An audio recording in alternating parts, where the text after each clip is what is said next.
The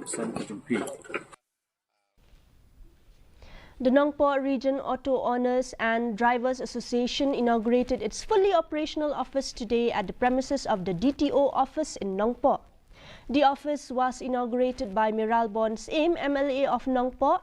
As part of the inauguration event, a cake-cutting ceremony was held to celebrate the Christmas season, the upcoming New Year, and the achievement of establishing a dedicated office for the association. This milestone marks a significant step towards enhancing the welfare and development of auto rickshaw owners and drivers in the region.